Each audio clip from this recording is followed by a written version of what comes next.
What's up guys, this is John, welcome back to the channel. Name of the channel is John Mark Reed, which is me, and this video is about Turo and why you shouldn't list your car on the platform. Behind me is my 2008 Shelby GT500. It's a car that's probably got about 800 horsepower at the motor. I will never list this vehicle on Turo, never plan to. I've owned it for maybe 5 or 6 years at this point, so it's a really cool car to have. I'm gonna go over 3 reasons why you should not be listing your car on Turo. This is not a video saying boo to Turo. I'm actually all about it and making as much money as you can on there. Currently, I have 3 full-time rentals and a 4th vehicle that's a part-time renter that I get some. So let's get into why you shouldn't be doing it. So the number one reason why you shouldn't be renting your car on Turo is Turo narrates it as if you're gonna be running a friendship. You know, this future guest is going to be able to rent from a real person and not have to go to a traditional car rental company, which is good, which is great. And the future host, you know, you see these advertisements where they can make $700, which isn't chump change. It's awesome. If you got your car paid off, that's good money minus insurance. Or if you even got a small loan, that's great. I know I've had some few months on some economy cars, like a Ford Focus, Ford Fiesta, where I've had $800, almost $1,000, which is sweet on a car that's paid off. And Turo narrates it in such a manner that it's a friendship you're gonna be having. I'm not in the friendship business. I'm in the car rental, car experience, travel experience business. I'm not in the friendship business. When I have new guests, I send them a welcome message, greeting them, seeing how I can make their trip more convenient, and then I do go over, if you smoke in the car, if you go over on miles, if you trash the car, don't put gas in it, there is fees associated with it. And people say, oh my gosh, you didn't tell me that. I didn't know I had to fill it up. I didn't know I had to put gas in it. I didn't know I couldn't smoke in it. I'm not paying those fees. Turo narrates it as if it's a friendship you're going to be running. And yeah, friends probably will do all those things. You let them, you know, take your car and you probably get less money. But the number one reason is the way that the story is narrated when you have new guests and you're a new host might not be what your expectations are, because you have to set those expectations, not what Turo is setting for people in advertisements that you see. Number 2 reason why you should be avoiding Turo like the plague is if you are not able to work on cars, you're going to blow a ton of your profit.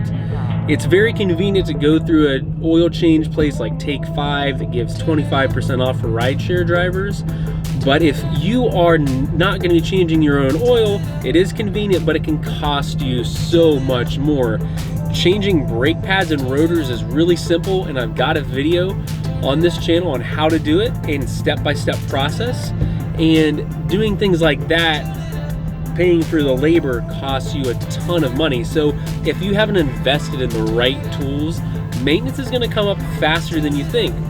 On my Ford Focus, my Ford Fiesta, it's been very minimal. It's been spark plugs, it's been oxygen sensors, you know, stuff like that. If you don't have the right tools, you're gonna pay a lot of money to get that done. And if you are making what they project, about $700 a month, if that's pure profit minus insurance, you're gonna eat that up really fast. So if you're not able to work on your car, it might not be the right place for you. I've seen other hosts where they buy cars brand new so that they don't have to have any maintenance and then sell it real fast. That's probably not the vast majority of people. That's a great goal to look for and obtain, but it's probably not realistic for most. So if you can't work on cars, it's time to learn. Final reason on why you shouldn't be putting your cars on Turo actually comes down to more of a math problem.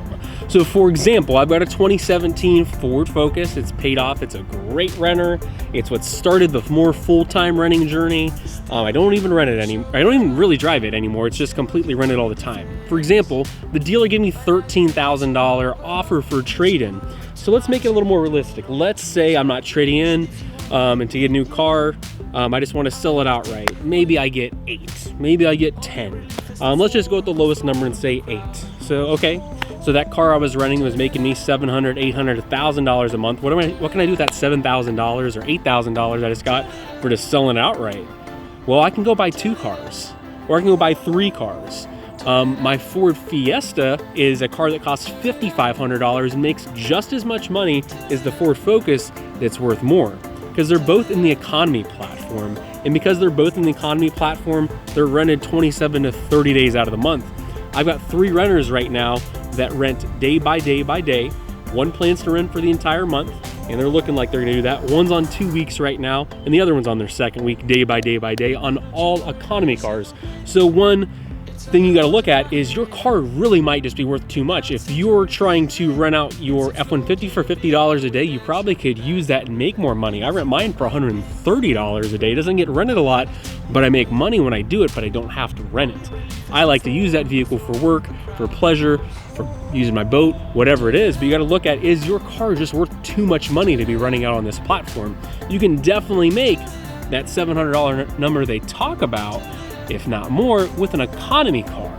So one thing you gotta just realize is people go for what's gonna cost the least amount of money more often than what's gonna be luxury. So if a luxurious vehicle, it might not do that well, or it might do that well. It depends on your market. But those are three really important things you should look at before you jump into buying more cars or before you jump into it to begin with. Again, I'm all for Turo, and this channel has a lot of Turo videos. It is an awesome way to make money. It's 2020, and it's nothing that was there in 2010 maybe. It was relay rides. So if this added value to you thinking about renting your cars on Turo, give me a huge thumbs up, subscribe to this channel, guys. Till next time, peace.